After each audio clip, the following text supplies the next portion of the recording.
Okay. Well, good morning, everybody. Good afternoon, everybody. Today, last day of the training. So for today, I prepared a short, agenda for my for the training.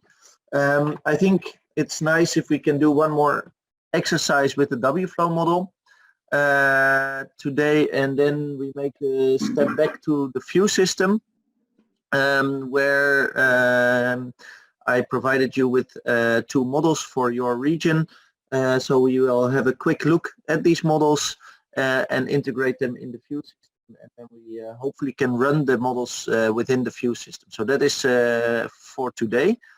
Before we start with the last WFlow exercise, is there some questions about yesterday's exercise or about the model in general, or any remarks that you want to make before we go to the next step?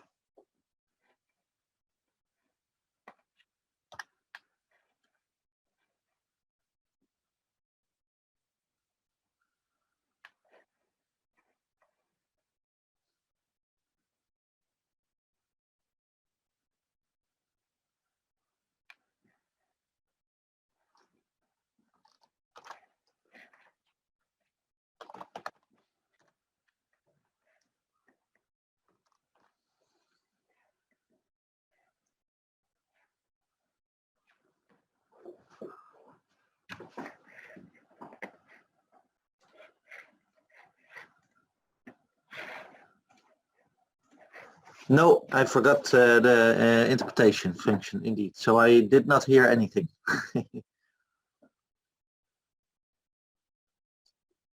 Yeah, I can hear you now. Yeah.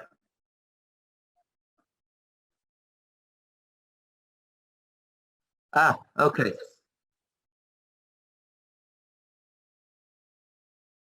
Okay. Okay. Well, hopefully they can hear me, and with that also you. If you turn on the channel. Well, if there's no questions about yesterday's meeting, then I suggest we go on with the tutorials. So I'm going to share my screen. Yeah, it was the translation. This is the view system. So I wanted to go to this tutorial. Yeah, so Wednesday and yesterday we start with the WFlow tutorials.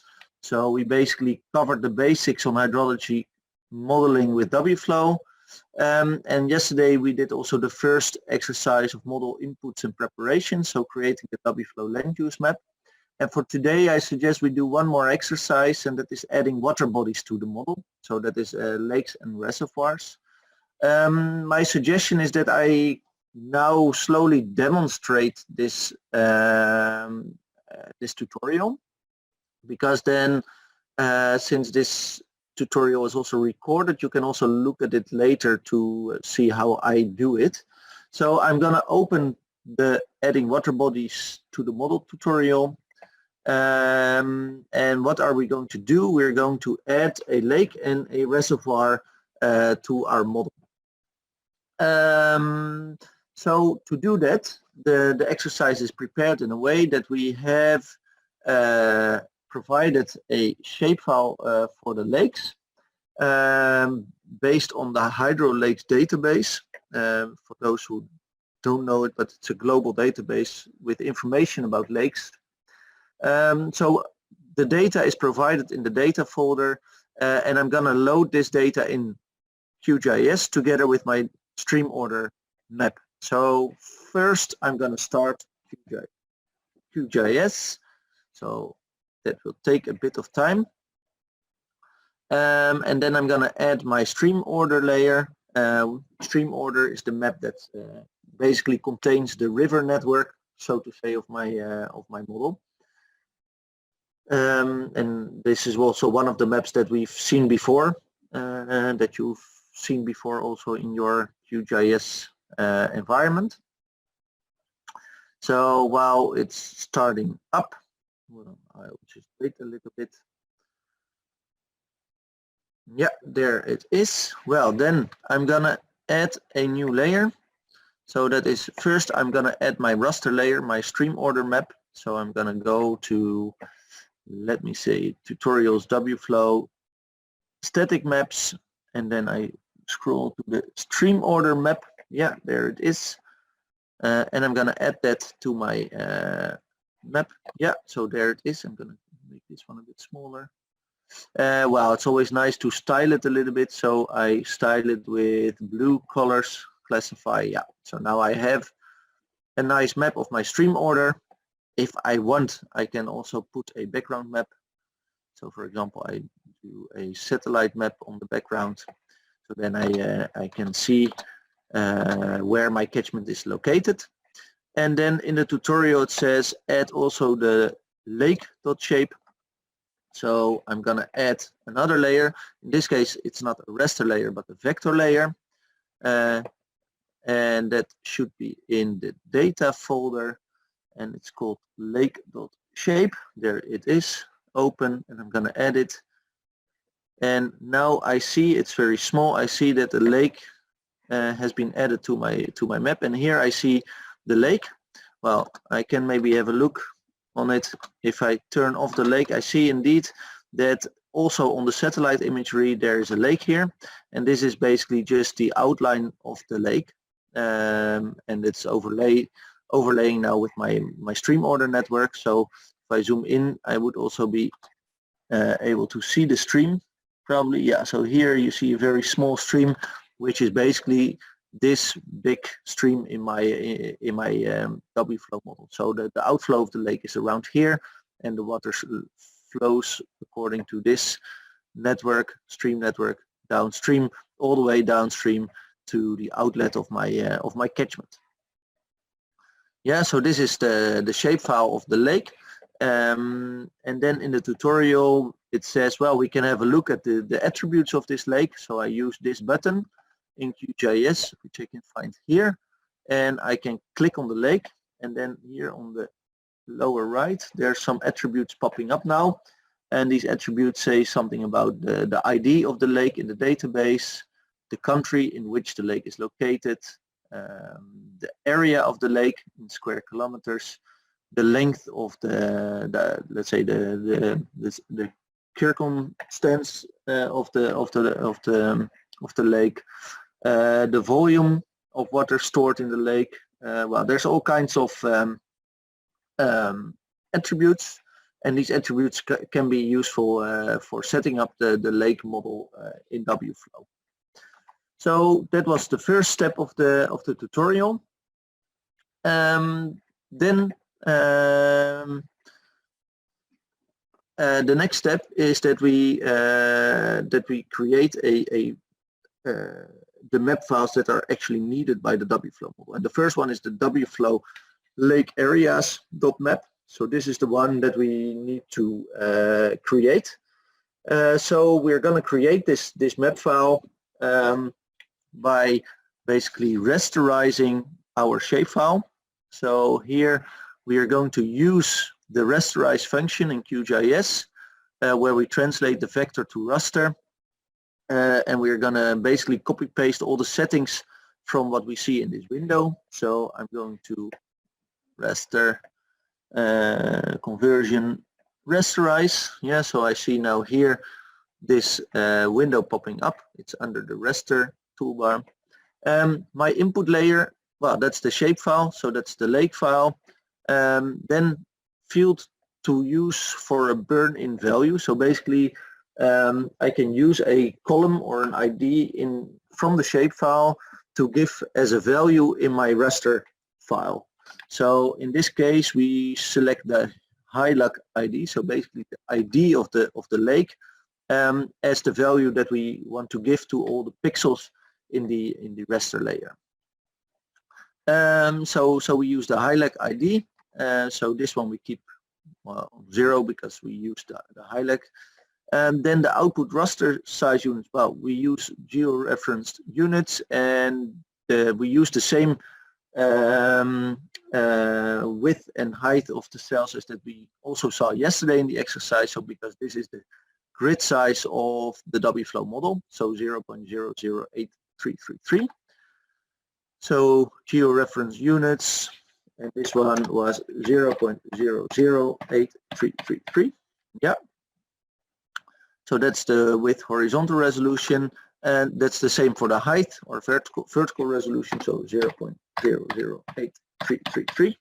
So now we've set basically the grid size of the output map file.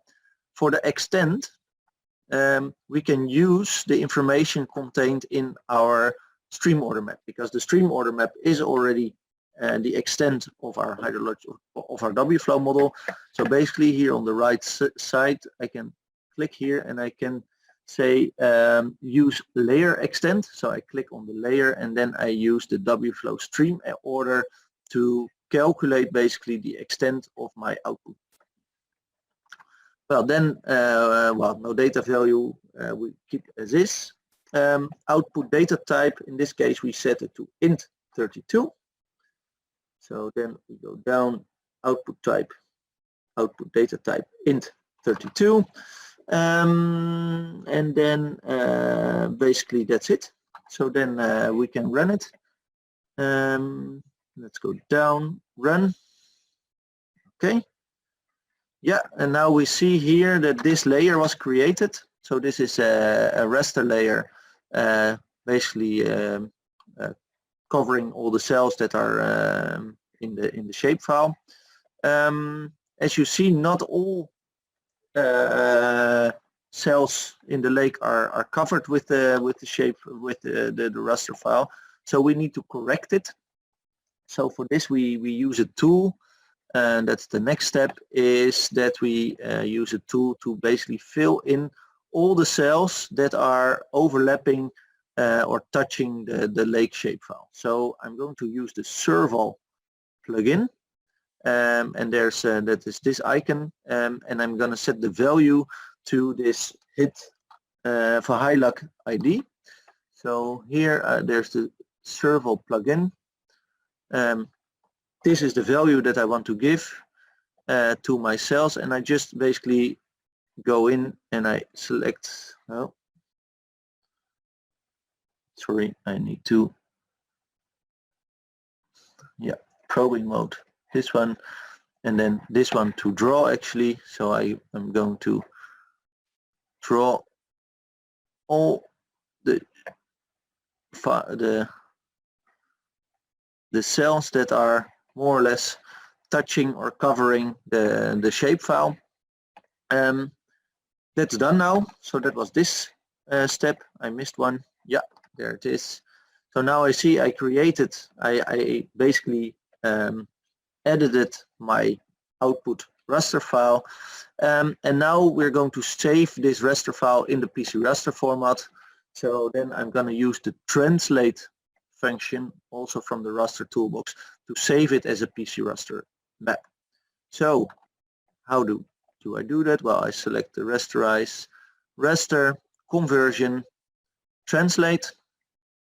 So my rasterized map is the input.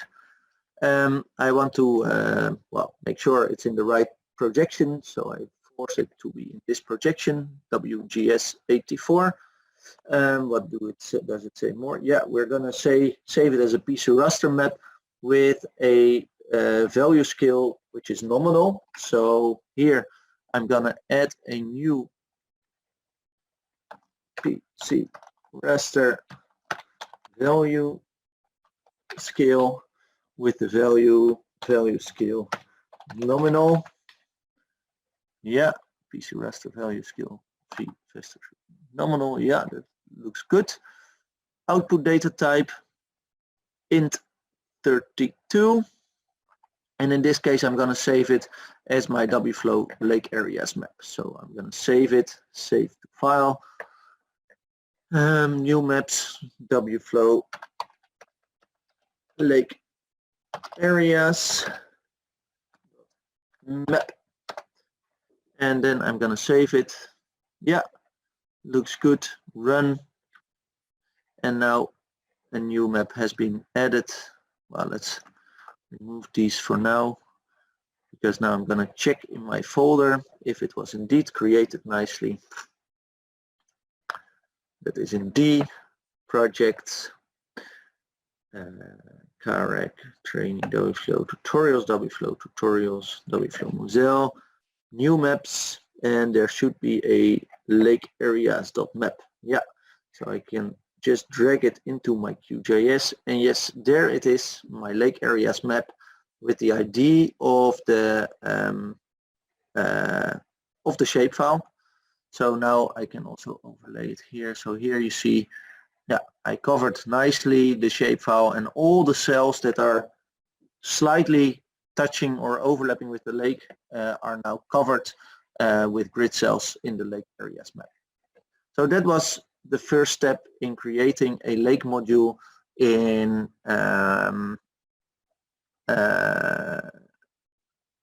QGIS. So this was one of the maps that we actually need. The second map is the Wflow lake logs, or the lake locations, and that map basically shows the outlet of the lake, and the ID should be the same as the Wflow lake areas.map. So what we are going to do is we're going to basically copy paste the Wflow lake areas map, and then we're renaming it to lake logs.map. So I'm gonna say, well, this one, Ctrl+C, Ctrl+V, and then I'm gonna rename it. Where is that? Rename. So lake logs.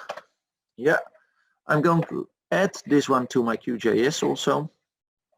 Yeah, so it's now exactly the same as my lake areas, but the lake logs basically only should point to the outlet. So I'm going to remove basically all the cells that are not the outlet from my lake logs map, and again can use the Serval plugin. And well, the outlet is located, let me say, is located here. So we can see that also, that here the stream order indeed is high. So basically I only want to keep this cell I want to keep, and all the other cells I put back to 0. And I can do that by just setting the raster cell value to no data of all the other cells in my map. So I'm going to just nicely erase all the values in my map. Let me make sure that and let me check. Yeah, this one I want to keep. So this one, yeah, so this is basically the outlet of my lake. So here I see indeed that I have nicely the outlet of my lake is still there. Oh, apparently something happened here. Yeah, okay.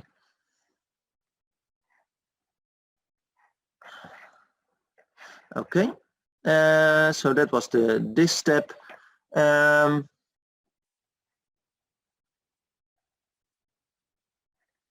Yeah, and then I can save it. Well, it's already saved automatically. So I think it's okay now, and I can basically remove that from my QGIS just to check if I add it again, if it stands still. Yeah, that looks good. Yeah, so my lake logs map is indeed created as it should be. So now we have created the lake areas map and the lakes log map. So that was, I think, the most important part. And then of course we need to also set some parameters of the for the lakes, because we have to say something about yeah, how the model should be simulating the lake levels and the lake outflow. And there's a set of TBL files that can help you with that, or that can be used for that. But maybe that is enough for now. So maybe this is a good moment to stop for a moment, and also for you to try now if you can do the manipulations of these lake area map and the lake logs map based on the tutorials. Yeah, so I would suggest that you pick up from where we left yesterday. You open the tutorials, and we open the adding water bodies to the model, and then we add the stream order map to QGIS. We add lake.shape to QGIS, and then we use the rasterize toolbox to rasterize the shapefile, and then we use the Serval plugin to correct our raster map, and then we translate this raster map into PC raster format. We copy paste this map and we correct then the second map to only cover the outlet using this Serval plugin again. So that is in short the steps to add a reservoir to or a lake to your model. So I suggest that now it's time that you do this yourself. Is that okay?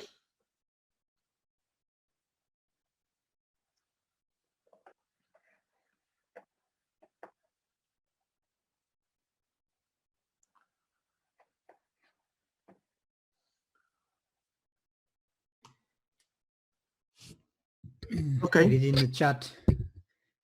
Okay, So, yeah, that's okay. Yes. Okay, well then let's go on, and if there's any questions, please let me know. Then I'll try to solve any question or issue.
Do we have anyone from Uz Hyderabad?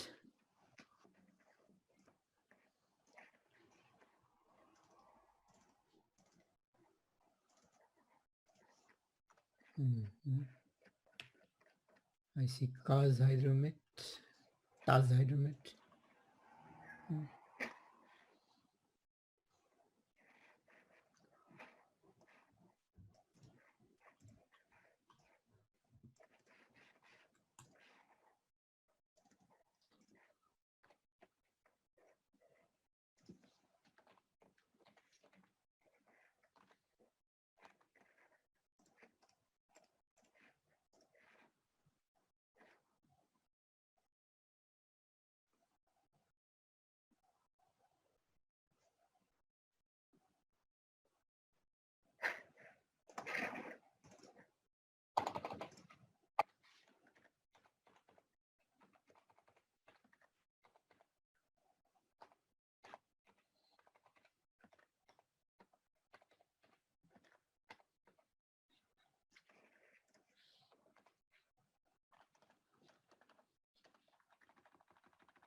I see there's a question in the chat about the probing Yes, tool. I yes. see. She cannot find probing. Yeah. Servo. So let me show my screen. Servo. Yes. So let's go.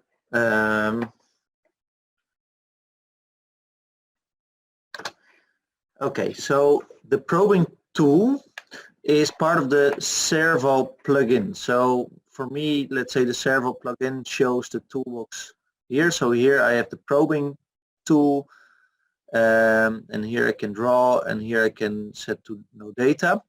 But to check if you, because the Servo plugin is not automatically installed with QGIS, so you have to install it using the plugin manager. And then you search for, well, you go to all and then you say Servo, and then it should be installed. So that's maybe something to check if you installed the plugin, yes or no. That's maybe the first question. And if you did install it, then maybe you can have a look under the plugins. There should be Servo and then show Servo toolbar. And then it will, I think, show this toolbar, including the probing tool. Can you find this one now?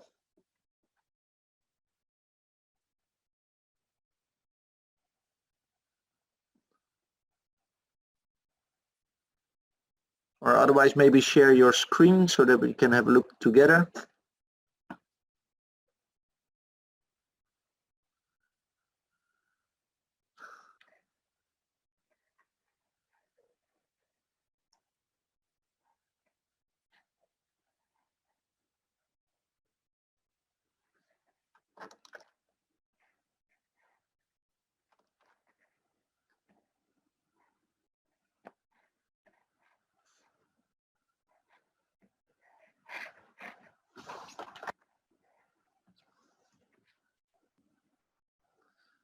So it's not working. Do I get that correctly?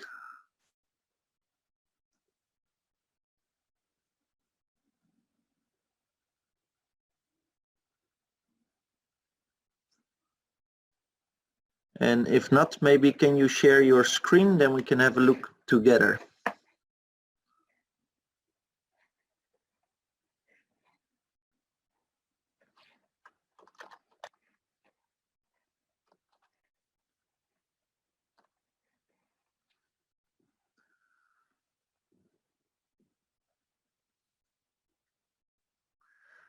Okay, yeah, so well, what does it say? It says choose a raster to work with. So what you have to do is on the left side, select the lake raster file. So you go, so you select the lake, no, the raster file, not the shape file, the raster file, so the top one. Lake underscore raster, yes, select, and now you can use the probing tool on the raster map. Yeah, perfect. And what you want is the probing tool is basically there to find the value of a certain cell. So you use the probing tool on the black cells. Yeah, so use on the black, and then you see now a value appearing, on the black cells. Yeah, exactly. And now you keep it there, and then you go to the drawing mode. So that is the yellow pencil, the yellow one. Yeah, and now you can click on this on other cells. Yeah, exactly. Yeah, perfect. Nice. Yeah. Okay. Yeah, that looks good. Yeah, and if you made a mistake, you can use the eraser. So that's the third one. Yeah, on the cells that you want to remove again. Yeah, perfect. Okay. And if you want to stop using the Servo plugin, just select another tool like the hand or the information panel. All right. Any other questions?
Okay, I suggest to take a 10-minute break, and then after the break I will demonstrate the next step, where I will show the models that we've developed for your region, and how they are integrated into Delft Views. So I'll be back in 10 minutes, and then I'll demonstrate the next step.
Okay, how is everybody doing?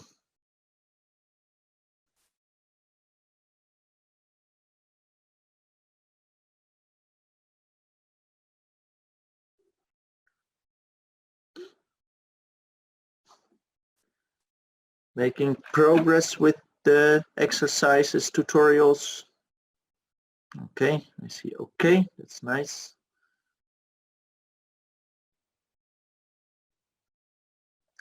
Yeah, so maybe I want to demonstrate the next step, or at least to show some of the things that we prepared for you that you can also review on a later moment when you have maybe a bit more time to explore.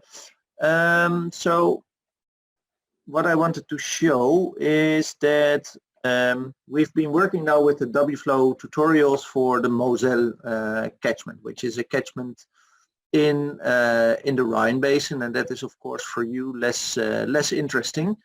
So one of the things that we also prepared is 2 models for your region. So in the material that was sent to you earlier this week, in the Fuse tutorials, there's also an exercise 7 folder. And if you go in there, you see a config and a modules folder. And in the modules, you see Wflow, and there's Wflow Carrick 01 and Wflow Carrick 02. And basically, those are 2 models that are of the region that you are working in. So I prepared already in QGIS, but I will show that again from scratch. But here is basically the 2 models, or the 2 catchments that we've prepared. So if I zoom out a little bit, you see there's 2 basically upstream river basins that are within your region, and for these 2 regions we set up the model. How did I do this? Let me just go back, remove all the layers. So if I want to make this map, and you can do that yourself if you want to explore the model, I'm going to add a few layers. So I'm going to start with some raster layers. So I'm going to go to the training tutorials, exercise 7 modules, Wflow Carrick 01. And then I can add some maps here. So I will add the Wflow DEM and the Wflow stream order map maybe. And maybe I want to see which reservoirs are there, so I select also the reservoirs area, add. So then these 3 maps are added to my map. So I have the Wflow DEM.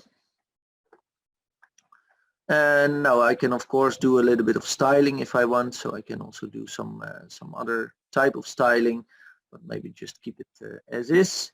Then I have the stream order map, so this is basically my river network. I can do the typical blue styling, classify. So this is my river network for this catchment, and maybe I also included now the reservoir map, so I do another type of styling, random colors, classify. Yeah, so then I see also that there are some reservoirs included in my model. So there's 1, 2, 3, 4, 5, 6 reservoirs within this subbasin. And if I turn off my DM, then I see that, yeah, indeed, there's a reservoir here. Yeah, another reservoir here. Now, maybe this is a small reservoir. Yeah, there's a small reservoir here, which is included in the model. And what this one is not, but maybe that one is outside of my model domain. Yeah, indeed. So here's another reservoir here. Yeah, another reservoir, and I think there was one last one. Yeah, so the reservoirs, these are the reservoirs that are included in my model schematization. So I can basically also start exploring my model. I can add some other layers, and in the folder you see in Wflow Carry. There's static maps and there's a static geoms, and static geoms are basically shape files or GeoJSON files that are also showing some part of the schematization. So I can add, for example, the river layer. Sorry, and it's not a raster. I'm going to add a vector layer. So that is static geoms, and I'm going to add my river layer and my basin layer. So I'm going to add those, and that will take some time, but there they are. So the first one is my catchment boundary.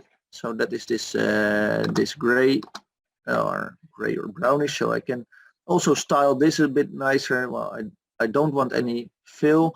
Maybe my outline of my catchment I want to make red and a bit thicker. So now I see nicely the outline of my basin. And then I have my rivers. And my rivers I can also style, and there's some nice trick for styling, because I can do a graduated styling based on stream order or upstream area. And if I do it on stream order, I can also say I want to do it by size. So the thickness of the line is changing with the upstream or the stream order. And a river is blue, so I take the color as blue, classify. Yeah, and now you see that I have my my river layer added to my model. And I see the small rivers with a small stream order, and then if you go downstream, well, of course, the stream order or the size of my stream is growing, so I can actually see nicely the big rivers I can distinguish from the smaller rivers, and I see yeah, the shape of this catchment is quite interesting. So I see the river starting here, and then here there's apparently a ridge, but there's a breakthrough in this ridge, and the river continues all the way till the point where I derived the model for. So this is basically the model that we that we set up, and of course we can also add some other layers. So for example, some parameter layers. So for example, in the static maps, what is an interesting one, for example, well, maybe the routing depth is an interesting one. You can add that one. So here I see a map of the routing depth, so I can also do maybe a color map here. Well, maybe it's green, so the darker green, the deeper the roots are. So that is maybe it could be grasslands, for example. We can add other maps as well. What is another interesting map? Well, maybe the slope. That's also because in the end we need the slope to calculate flow velocity. So here we see the slope. Well, let's say go from 0 to 1. We can do that in reds maybe. So the more red, the higher the slope. So indeed, yeah, you see that the slopes are high in the upstream area, and the slope becomes very low in the low-lying area. And that well, is also logical. If you look at the elevation model, you see basically the same. And you see that the elevation differences in this region are very low. So this is one of the two models that we included in the tutorial that you can explore yourself. And what we can do is add this model to the view system, because in the tutorials I prepared it as exercise 7 of the views tutorial. So basically what you can do is you can copy these files to where you have your view system installed. So that can be copied to here. So basically what I can do is I have my tutorials, exercise 7, I select, say Control C, and then I go to my folder where I stored my view system, and then I can basically paste the folders here. So you see here the config folder modules. And then I restart my Fuse application, and when I do that, then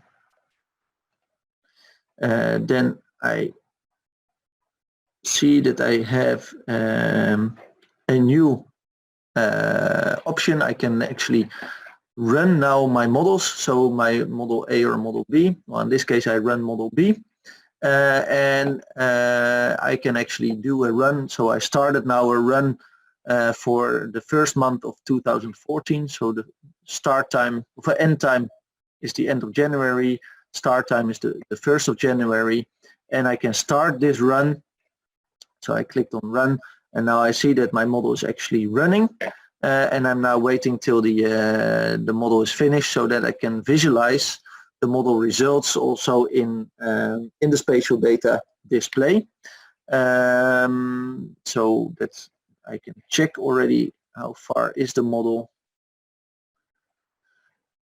The default, let me see.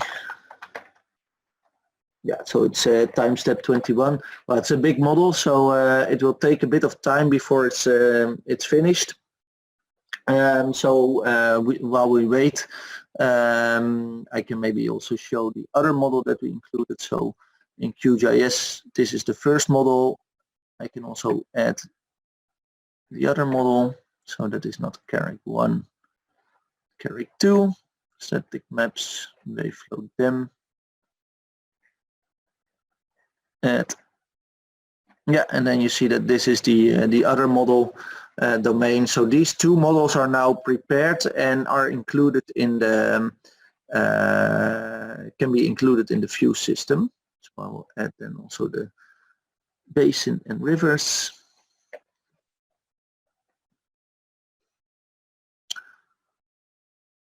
Yeah, so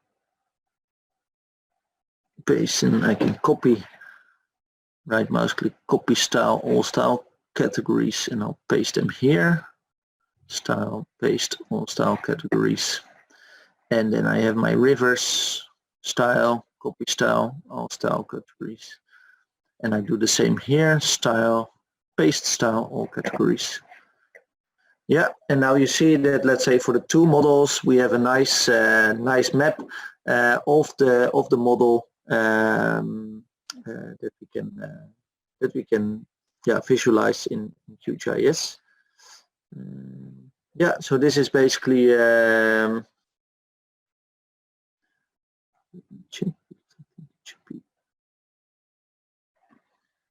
this.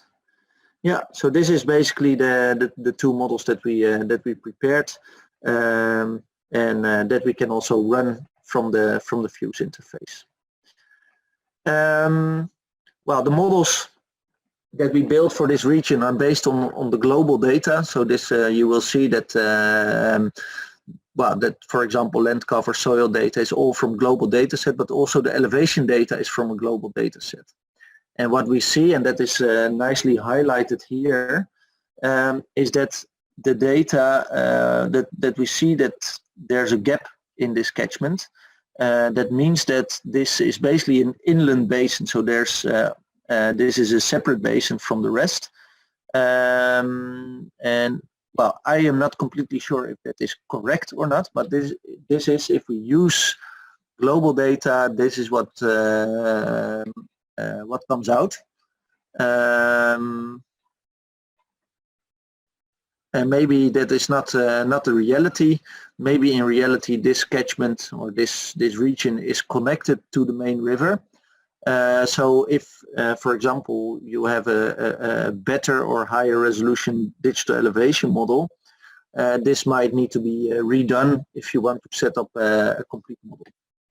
On the other hand, what I see if I look on the map is that there seems to be some rivers here, but it also seems that there's like an inland delta. So I see that, let's say, the river comes here from the mountains, and then I see like a delta, inland delta, and it looks like the water and the rivers is basically not going anywhere. So it could be well true that this catchment, which is like this hole in the big catchment, is actually stopping here, so that there's indeed no connection to the river here. But that's maybe something you know better than I do, because I just use the global data, and you are the ones that have more knowledge about the region itself. But yeah, this is, let's say, what comes out of the global model. So maybe someone can answer this question also. If this is like reality, is this indeed like an inland catchment with an inland delta, or is this river actually connected to the main river and also drains towards the northwest? Is there someone that can tell that?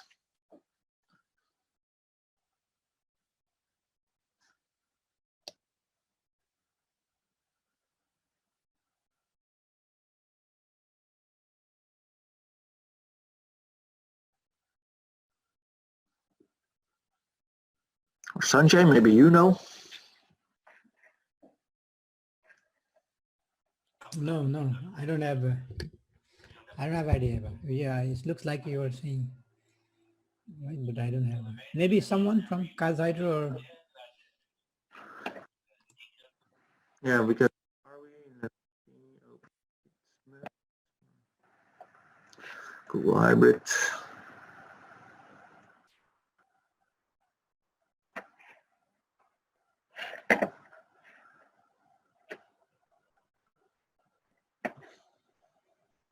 In which country this? Yeah, I'm looking. I think it's might be. Is that Uzbekistan?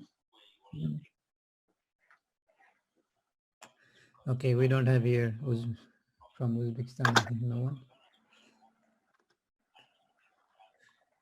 We don't have, I think. Maybe it's not even. Maybe it's even still. Could that be still Afghanistan? No, it is Uzbekistan, right? Yeah. Okay. Yeah.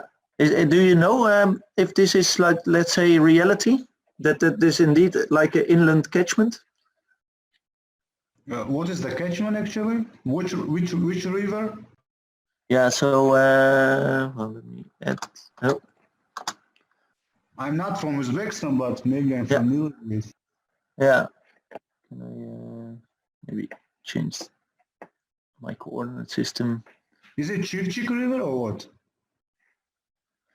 That's a good question. I see Chulm as the city. Let's say that.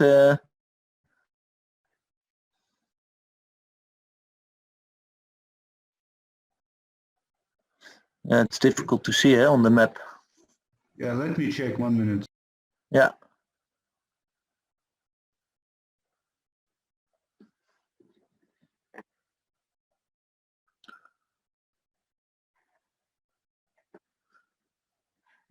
OpenStreetMap knows.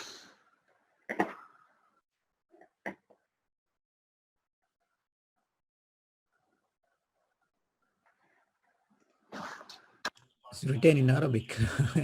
Yeah. Yeah. This I cannot read.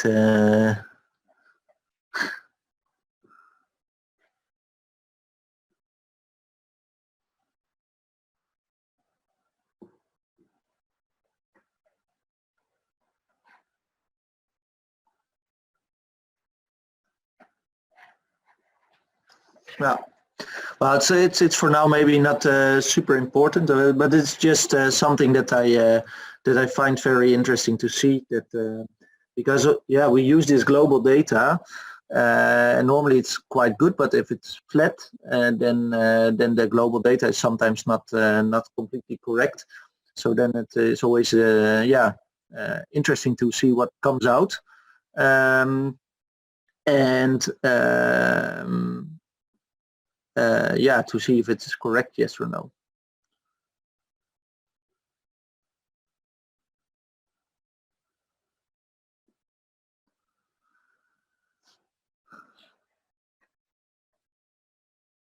Yeah, well, in the meanwhile, my simulation that I started was finished, so I can maybe have a look at the results now.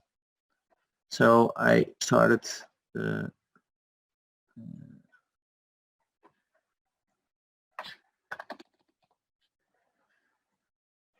So I can now visualize the results here in the map, because my runoff simulation was finished. I can have a look at the river discharge, land runoff. I can see what was the precipitation that went into my model. I can have a look at the evaporation, the actual evaporation, snowpack simulation, and snow melt. So this is basically yeah, what I think we can continue with in the project is to set up this model in Fuse, because you've seen now how to use Fuse in the first 2 days of the training. We've done some exercises with the WFlow model itself. Yeah, and I think what we can provide is like a Fuse system that includes these two models, which you can use then for your projects. So I think that basically is what I wanted to show, but I can imagine that there's still some questions about this, and otherwise I suggest you try to yeah, practice a little bit more, and maybe it's time. We have 1 hour left in the training, and I think it's good to have a bit of a discussion on, yeah, what would you see as the next steps, what you would like to see or like to know, because then we can collect this information and to maybe provide some extra information after the training. And maybe Sanjay, you can tell something a bit about the next next steps in the project, actually, Sanjay, that we can build on top of this.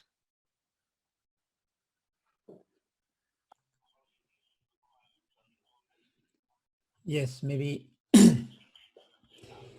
they would be interested to make their own, small basins. Mm-hmm. Yeah. Since I think this course gave them a good overview of the whole basin. So maybe for them, next step would be indeed to little bit learn about about the WFlow model, and maybe some of them, like for example, Kaz Hydro has their own models, and maybe they can convert that to WFlow and then see if and compare them, and see if how it. So is it difficult to convert usually if there is SBV models and so on, Mark? Yeah, the HPV model, that's a good question, Sanjay, because as I said, maybe I can show you on the screen also, because we have the online documentation says something about that as well. This is the online documentation of WFlow. And if we go to available models, you see that we also have a HPV implementation in WFlow. And basically what we did also for Rijkswaterstaat, that also uses a HPV model, is that we yeah, just copied all the parameters of the HPV model to the WFlow HPV model, so that we can so that works quite well. What is then the added value of using WFlow compared to the normal HPV model?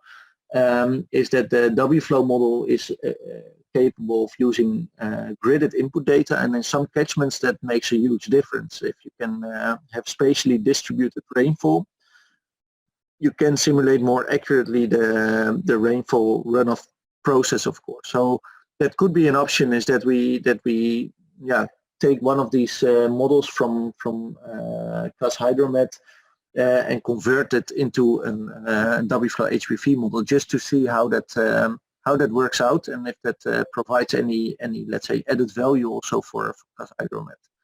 It could be a next step. Yeah, it sounds good. Actually, what naši kolegi iz Kaz Hydro, jestli vi možete nam доставить какой-то бассейн, который у вас уже есть в SBV, и мы можем его как бы превратить в WFlow SBV, that one. Это можно было, да, делать. Да. Так что скажите, как вы думаете здесь? Please let us know. What do you think? Yes. There are quite some from Kaz Hydro also. Same with the Taz Hydro also. Yeah, if they want to apply it for their basins, they can also try to make their. We have a list of basins that we that they gave us as their priority, so we can check that. Sanjay, I'm sorry. Yeah. I mean, yeah, can we use our own basins as you are now saying? Yes, we have the boundaries and the DM of the basin as well as some meteorological data on the basin. Mhm. So can we make, as an example, the modeling of the basins in Tajikistan for next week? Yes.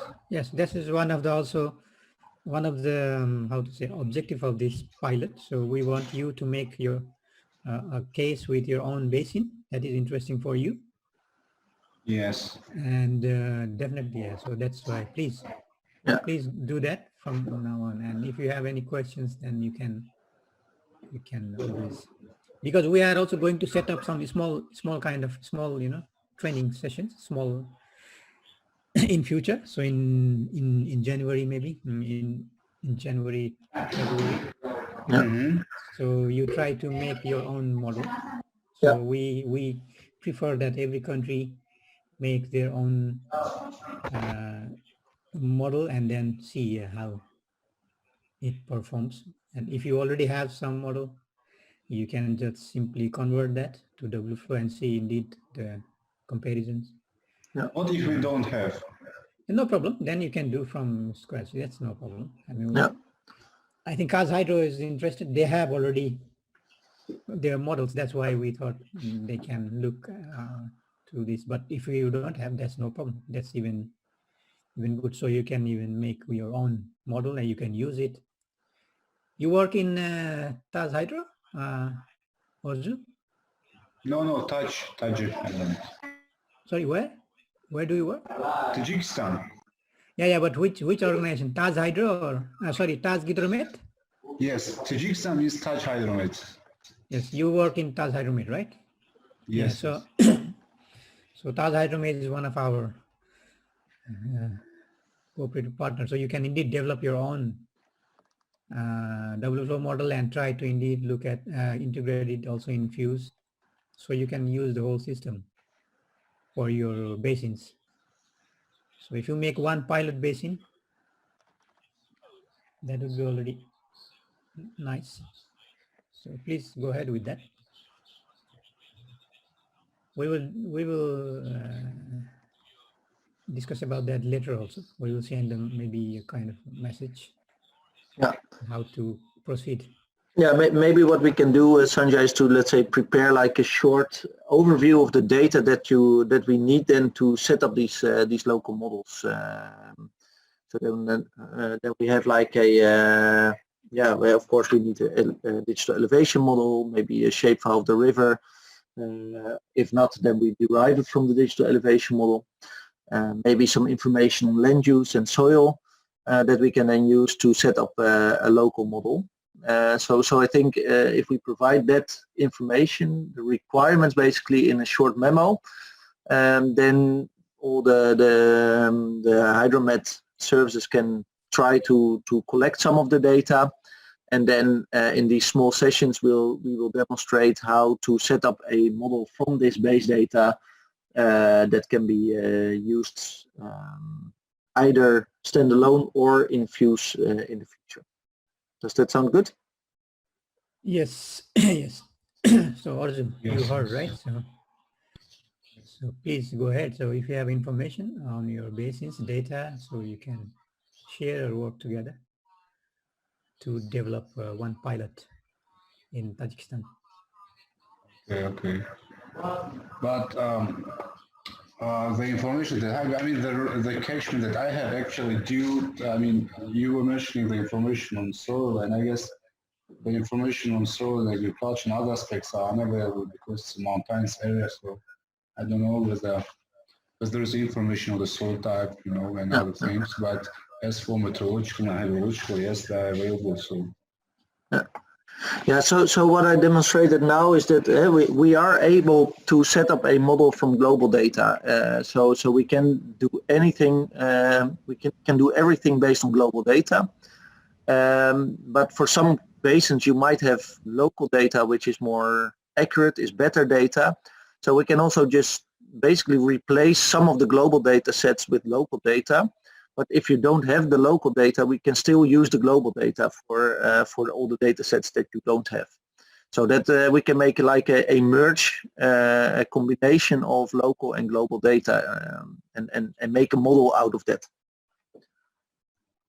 Clear.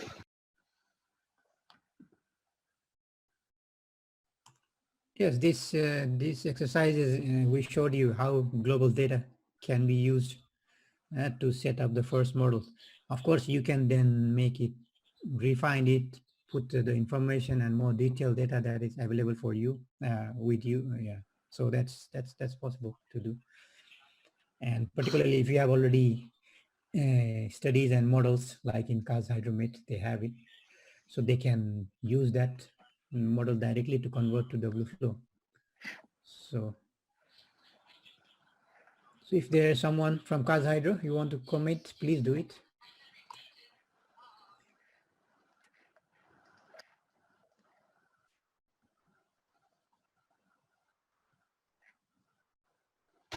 Mark, also one question regarding Yes. to the hydrological data. Unfortunately, the decadal data is not available. It's only monthly data. Whether it works or no? Well, let's say the WFlow model works on a daily time step normally. So rainfall data, input data should normally be provided on daily time step. So if you only have monthly data, we can of course try to disaggregate that to daily data, but that will make the model less accurate, of course. The output can of course be analyzed on monthly data. So if you have discharge data only available on monthly data, then we can compare it on monthly data. But the input normally should be supplied on daily data. Do you mean the daily data for the whole period from, for example, 1914 or 1913? It's a huge amount of data, no? That is quite a lot of data, yeah, indeed. So it depends also on which period you want to run the model for. If you want to run it for 10 years, I think that is quite okay to have daily data as input. And that can also, by the way, be station data. It doesn't need to be gridded data per se. It can also be station data that we interpolate to the grid. So if you have, let's say, meteorological station data for the period 2000-2018 and say you have 10 stations, I think that is already a very good start to set up the model using this as input data to the model. But let me and Sanjay prepare next week a short memo that describes what type of data we think would be good to collect to set up these local models. Yeah, so then we prepare a short memo describing which data in which format is needed, and then you can say, well, this we have, this we don't, and for all the data you don't have, we can supply an alternative from global data. So that's then my suggestion that we from that make a combined data set, and then in the next training session we can then show you how this data set can be used to set up the model. Okay, clear. Good. Any other questions? Еще вопросы? Нет? Спрашивайте, у нас есть время. Sorry? Да, спасибо большое. Было бы хорошо, если бы вы отправили нам письмо, потому что у нас мы должны с начальством еще поговорить, чтобы передать вам данные. И если у вас будут с вашей стороны Yeah, будут. of course. Ну, Yeah. лучше, ага. Yeah. Okay. Потом можно ли сюда интегрировать модель Майк? Мы в Казгидромете работаем еще с Майк 11, Майк Hydro. И можно ли его в Delphi тоже интегрировать? Yeah, so mic models, we are capable of integrating mic models in the Fuse, in Delft Fuse. So so that is an option to explore indeed. But I have to check because I don't have experience myself with that, but there are some colleagues that might have this experience indeed. And then we can see if that is possible.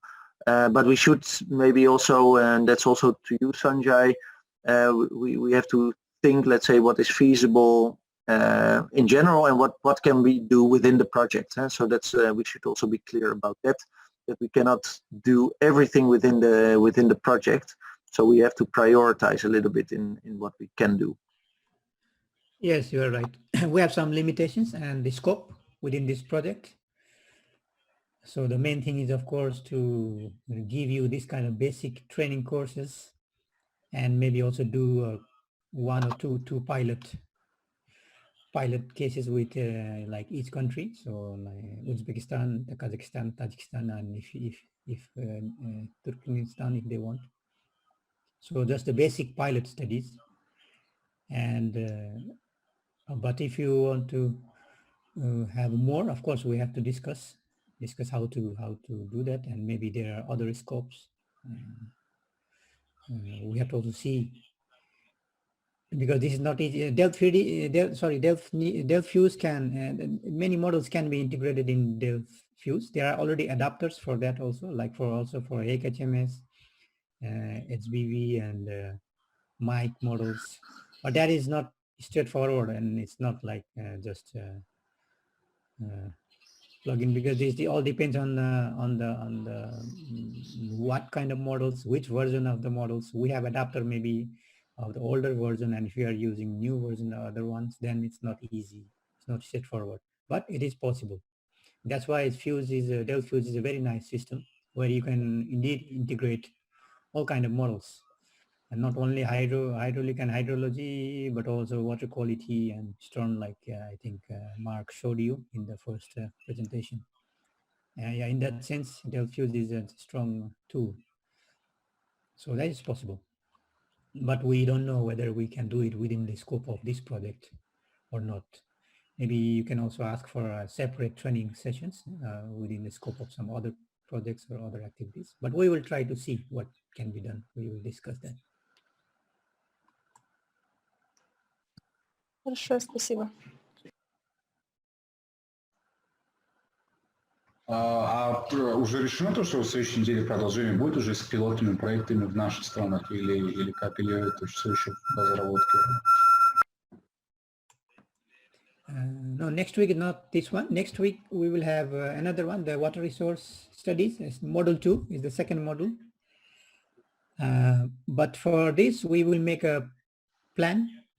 You can already start if you want. You can already start, but we are planning to make. We have to make a plan for January, for example, for January and February, how to proceed. And before that, maybe we also need to communicate. Yeah, what kind of basins you are looking at? Maybe talk about the selection of pilot basins.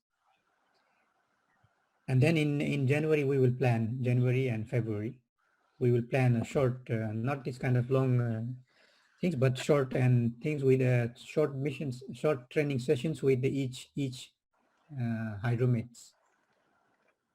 So it will be like individual sort of with each country and each hydromates. But we have to make a plan for that together with you. And we will do that through Karek. So Baudrin will be informed about that, and he will probably coordinate all this with you also. But that is the plan indeed for the future.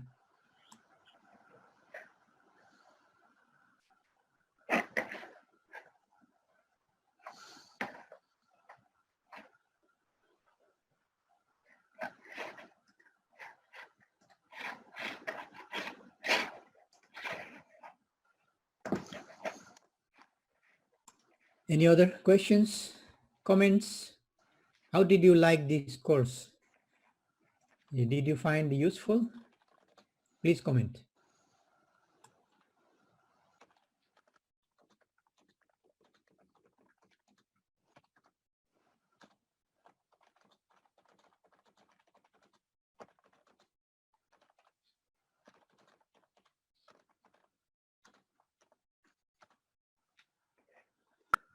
Sanjay, can you hear me? Yes. I can hear you, yeah. Yes, we hear. Now we hear. Can you then contact us, because we are interested in working with that module, so maybe we'll choose one basin from Tajikistan that has discharge data. I'm not sure about the daily data, but we'll see. So there are several hydroforce meteorological stations. So yes, we will discuss with our staff from Hydromet, whether they can give us permission. So then we can discuss about having a model on one of the catchments of Tajikistan. Yeah, is it okay? Can you then contact us later so that we can give you answer? Yeah. We do it through Karek, so we will contact. We will tell Karek. So that's we have to do anyway. So since you are interested, that's very good. So Yes. we make the connection through Karek, and then we plan. Yeah, we plan for January how we do that. So you will start making all this input. We will give you also, of course, the information. Like Mark said, next week we make a kind of memo, and based on that, you collect the data and try to collect information and even start setting up. And then we set up a kind of small sessions, so that Mark can advise you if there are some problems and those things. So we will see how to do that. So it's definitely nice. So please select the basin and let us know. Select, make a selection of the basin and let us know about it, and then we will plan it. So the same goes for the Kaz hydromate and Uz hydromate. So please think about it. We have already some basins, name of some basins that they have selected. So, but we have to discuss that with Karek first also, and then we proceed. Yes. Any questions more? Yeah, from Kaz Hydro, I haven't heard anything. Would be good to hear something about if they have in mind some basins. We saw some names they have sent us earlier. We also know that they have models, hydrological models, hydraulic models in some. So we will be communicating in future. So if you don't have any questions, maybe today's session is the last day, so in Friday, so we will finish it here. You can always send the questions by email, no problem. Yeah, so please. Это я с Казгидромета спрашивала про майк, и мы уже работаем с HPV. Мы вам давали список водосборных бассейнов. Есть Литурген, кажется. До этого вам результаты тоже отправляли. И было бы хорошо, если бы вы письмо нам отправили сначала, и мы с начальством обсудим.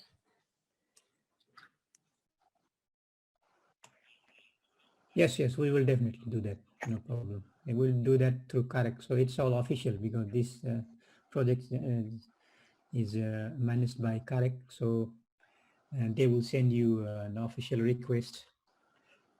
Ours, so we will send them, and they will send you an official request. So that indeed. So if it is possible to also share the model of your HBV, at least part of the model, so sub-basin, maybe not whole region, but part of the model, that we can also check if it can be quickly converted to WFlow. So we will do that. Thank you.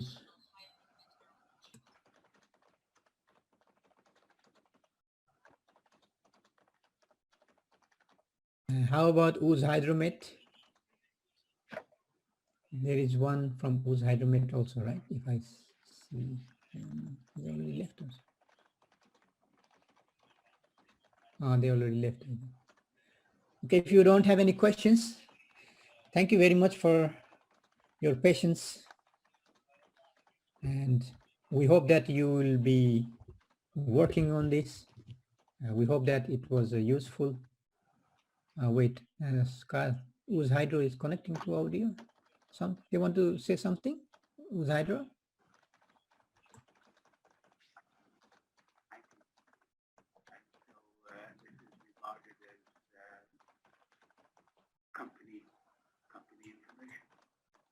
Maybe not. Okay. But anyway. So, Санджей, на сегодня программа завершена? да, ну, похоже, что завершено, да. Да. Отлично. Да. So, мы потом Ну, обсудим, тогда... как это дальше. Да, я же на связи, Санджей. Тогда, дорогие участники, уважаемые участники, всем приятных выходных. У нас продолжается второе обучение по второму модулю, который был ранее разослан. Первый модуль мы сегодня завершаем. Дальше будут проходить работы по пилотным проектам. Вы, наверное, уже в курсе. Санджей, информацию дали по этому поводу? Да, я им уже сказал. Все хорошо тогда. Значит, вы в курсе. Будем дальше работать уже по мере продвижения работ. Да. Спасибо вам большое и приятного. Да, всем приятных выходных, хороших выходных, Санджей. Вам тоже, хороших выходных. Спасибо. И увидимся в следующей неделе. Thank you, Mark. Thanks, Mark. So we keep in Yeah. touch. Very welcome, and I wish you indeed also a very pleasant weekend. Надя, спасибо вам тоже за перевод, за оперативную работу. Все презентации вы получите. Тоже хороших выходных. Как насчет презентации? Мы все презентации, запись всех презентаций вы получите. Все окей, Санджи, хорошо. Okay. Спасибо, давайте. Я связуюсь, если что, в этом плане, как бы через меня можно будет, если будет возникать. Да, там вопросы. Вы обещали отправить. Мы отправили вообще, там мы давали ссылки на первые 2 дня, 3 дня. Там. Вы не получили, да? Сейчас, там есть. Спасибо. Thank you, David. Bye. Yeah, Barjan also do me that. Да, приходится. I have also 2 sessions now, the second one in my mobile phone. They also said bye, so we are also saying bye. Okay. So, thanks, Sanjay. Bye. Спасибо, Nadia. We have so many interpreters. Thank you very much, Nadia, for your nice, very nice translation.